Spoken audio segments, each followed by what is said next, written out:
guys, welcome back to my channel. I can't tell you how many times I have filmed this video. Many, and they just didn't turn out. So, the lighting is, this bright light is just not working for me. Like, I just don't know how the lighting looks, whatever. I don't even care, like, whatever. So, thank you guys for joining me tonight. This is probably one of the hardest videos I had to film, or I am filming, and my anxiety is like, whew. Because I'm touching on a subject that not everyone's going to be all cool with. So through the pandemic, a lot of people found themselves or created hobbies or decided had a spiritual awakening, or all kinds of stuff happen when you're in a pandemic and during lockdown, I guess. And I have had issues through my whole life with certain things. And I finally kind of it dawned on me that, Mandy, what makes you happy? Like, what does your authentic self look like? And I realized that I wasn't living my authentic self. I was just living. I was a mother, and I love being a mother, and I was the best mother that I can be, and, working, but there was something missing. I always felt like there was something missing. So I finally figured it out, and now here I am sharing it with you. And the reason why I'm sharing it with you, because I feel like there's other people out there who might be going through the same thing or might have the same interest when I discuss it. And I also feel like there's something, I can go into more about that. So without being around the bush, I'm going to try really hard not to ramble really hard. I'm going to try to do as less editing as possible. I'm a witch. Yep. Not with a B, with a W. Yeah. And some of you might be like, what? Some of you might be like, that is so cool. Some of you might be like, okay, cool, next. I'm sure there's many different emotions or reactions. I have known that I was never, don't lie. Nope, no authentic self here. I kind of stumbled upon it, actually. My father passed away when I was 11, and then 5 years later, my stepfather passed away. So, to say that my faith was tested, definitely. Now, I didn't grow up in a religious home. I mean, we went to church here and there. We weren't there every Sunday. I was brought up Christian. I had a communion, I had a christening, we celebrated, Christmas and Easter and all of that. But was never really religious. I mean, it's the same token as we celebrate in this house Christmas and stuff because it's Christmas. I mean, with kids and stuff, it was Christmas. It was never about the birth of Christ. We celebrated Easter because it was Easter baskets and when they're kids, but now that they're older, it's like we really don't as much anymore, only because Easter is an extremely religious holiday when you really look at it in the Christian world. So I do not celebrate that. So I did grow up with a religion, with a path. But obviously it was tested when I lost both my father and my stepfather within 5 years and 5 days of each other, both of cancer. It was definitely tested as a young child. So I didn't know where I fit in. I knew there were certain things that happened through my childhood and through my life that made me kind of go, So around 17, I met somebody, a friend of mine, who to this day is still my friend, and I love her dearly. And she was a little bit older than I am, which makes sense for me because I either have friends that are older than me or younger than me, and I have very little friends of the same age. I'm not sure why. But she lived her life as a witch. Not like craziness, but just, that's what her belief was. And so she was talking to me about it one day, and I'm like, well, explain to me what that means. Like, what does that mean? And so she explained to me the way of a witch, or if you want the religious aspect of it, it's Wiccan. Not every witches are Wiccan, not every Wiccans are witches. It's a very complicated, which can be another video if you're interested, let me know.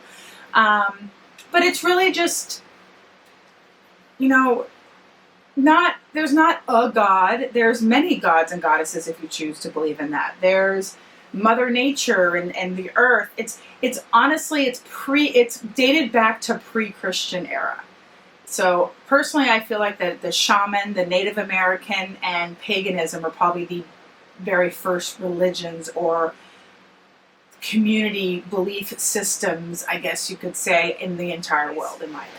when she explained it to me, I was like, okay, that resonates me a lot. Like, wow, that really resonates with me. Like, I want to know more. So she got me a book on it. I read, and there's always been times where, and maybe you guys have this too. Have you ever like known something or known something or was with somebody or where you just knew the answers to a question, you have no idea why. You knew the answer to somebody, you just knew things and you didn't know why you knew them. I have that all the time. I know things and I have no idea how I know it. Now, I am what you call an empath, which means I feel energies. I can feel the energies in a room, whether it be negative or positive. Sometimes it's negative and I get completely exhausted. So in certain situations, like funerals and wakes I learned the hard way, and that was my first kind of introduction to me as an empath. I didn't really get that I was an empath until probably about 2 years ago. Not even, actually, it was probably during the pandemic because I started putting two and two things together. I went to a wake years ago, like 5-6 years ago, and when I went past the casket and went to the mother of it, because unfortunately it was a young adult, my older son's age. Excuse me, I'm yawning. I'm sorry. It's after work. It was my son's. He was 18 or something. No, he was 20.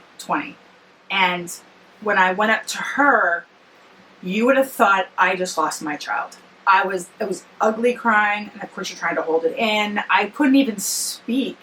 And like, I was so embarrassed because here this woman is grieving and I want to console her and I want to be like, I'm so sorry for your loss. I couldn't even do that. And at one point she's looking at me like, are you okay? You know, and I was so embarrassed. And that was the last time I went to a wake, and it was just very, very difficult. Now, mind you, yes, I am a mother as well. So part of that emotion was definitely because I'm a mother. And, you know, I can't imagine that pain ever. Can I even imagine that pain?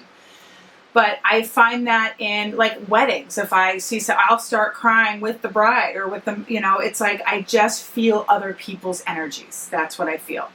So rewind way back. In my 20s, I kind of figured out that, okay, well, maybe there's something to this knowing things. And I came across playing cards. And I started doing readings with playing cards. I honestly can't tell you how that started. I don't remember. I honestly don't. It's kind of like a whirlwind time. But I was able to read playing cards. And with extreme accuracy. Now, mind you, did I know what I was saying? Absolutely not. I could tell you right now, I can't remember hardly any of those readings. And not that I didn't have control over my own body and my own mouth, but I couldn't tell you where that information was coming from. I couldn't tell you any of that. But I do know after the reading, I was exhausted because I would feel the reading. So, and when I put two and two together, like, I feel like I've missed so much. I'm starting to ramble again. So anyways, I can do readings. I kind of do tarot. Tarot's hard for me, but I can do playing cards. I can do oracle cards. I can use a pendulum. I really forgot what I was about to say. So once I realized, you know, because when I for many years I thought I was a fake witch because I wasn't doing anything. I had young kids. I didn't want to be judged because there's so much judgment when it comes to being a witch. There's so much judgment. Now, mind you, I live in Massachusetts, and Salem, Massachusetts is 20 minutes from my house. If I went to Salem and said it, no one would even bat an eye. But in like the, you know, I don't want to say the real world because that is the real world. But I had young kids in the schools, and I'm thinking, oh God, you know, ridicule my kids. But when you live your life in a Christian household growing up, you know, you do celebrate the holidays. You celebrate Christmas. You celebrate Easter. You celebrate. What else do we celebrate? I can't. I'm like so nervous for this video. I can't even like think. Anyways, so yeah, so you celebrate holidays, and in the Wiccan faith, there are holidays. There are Sabbats. There's Samhain, which is Halloween, which is basically the witch's New Year. There's Yule, which is the winter solstice. We have the fall equinox, we have the summer solstice, we have the spring equinox, we have all of those things.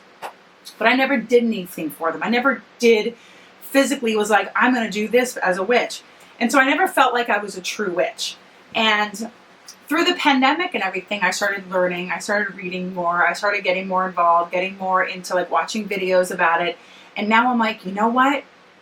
I want to do this so bad. That is what I'm destined to do. That is my authentic self. And so here I am, living my authentic self. And I honestly had to like think and go, okay, do I want to do a YouTube? Excuse me, do I want to do any of that? And the answer is I do, because if you believe in a higher power, whether it's a God or anything else you want to believe in, things aren't given to people. Gifts aren't, in whatever gift form, aren't given to people for no reason. And so in my mind, when I started talking to my husband and my mother about being a healer, my mom was like, oh, absolutely. Like, you absolutely are a healer. You heal people just by being around them. And I'm like, okay, Mom, that's a little much. But then I was really thinking about it, and I'm like, oh my gosh, like, that's why I'm here. That is my authentic self. I want to heal people. I want to help people. So this is why I'm making this video. By watching this video, is it helping you live your authentic self? Now, I'm not saying that like, oh, I'm going to be a witch now. Absolutely not. But maybe it'll give you a path to really think, you know, what is it makes me happy? What gives me joy? What can I do in my life that's going to fulfill my life? Whether it be, I know people who all of a sudden have a spiritual awakening and they find God again. And they become like born again Christians, or they just all of a sudden get back into a religion and they're like, oh my gosh, why did I do this years ago? And that's fabulous. That's wonderful. So this isn't a video just, hey, come be a witch. Absolutely not. Absolutely not. This video is about be your authentic self, because I can honestly tell you, since I have made that decision to live my authentic self, yes, I'm a witch. I am a practicing witch, and this is what I believe, and this is what I do. Things have just opened up. Things have just paved a way for me. And it's like, wow. It's almost like the universe was like, it's about time. It's been 45 years. Hello. Like, I mean, honestly, that's what I feel like has happened. So if this video has helped you at all, or maybe given you some motivation to find what sparks joy in you. Life is too short, and if it's anything we've learned this pandemic, is life is too short, and we need to live our authentic selves. If I can help you with that, please let me know. I'm not really sure where this channel is going to go after this. If you want to learn more about how I live or anything else, if you think of anything else that you think I could do on this channel to help that, please let me know. I would love to help people through YouTube. So, if you've made it this far in the video, let me just say this, and you're like, I so disagree with you, I cannot believe you did this, and you're about ready to like write this hateful comment, stop. Hit stop on the video and move along. Please do not, you can be critical of me, and that's fine, that's just human nature, but you don't need to take the time out of your life, because your time is valuable, to write a hateful comment on this video, because that's just taking time out of your life, not mine. I'm just going to delete it. So for the first time in my life, I'm announcing something that's actually really scary, because I'm basically opening myself up to be judged, and I'm okay with that. And that's a huge thing for me, because I've always been like, oh God, but what if they think I'm this, or what? Oh God, I'm like, I don't care. Judge me, judge me. All I know is that I love that I've found myself again, and I'm like, gosh, why did it take you so long? I'm almost upset with myself. So anyways, thank you guys so much for watching. I really hope this wasn't a super rant. I'm sure I missed a couple things, or maybe I've left out a bunch of stuff. I don't know. If you guys think of anything, any questions, maybe you guys can ask questions and I can answer them in the next video. Or I don't know. I would love to find out what your thoughts are, as long as they're positive and not hateful. But thank you so much for watching. I appreciate, I can't speak. Thank you so much for watching. Like if you like this video, subscribe if you haven't already, and I'll see you in my next video. Bye.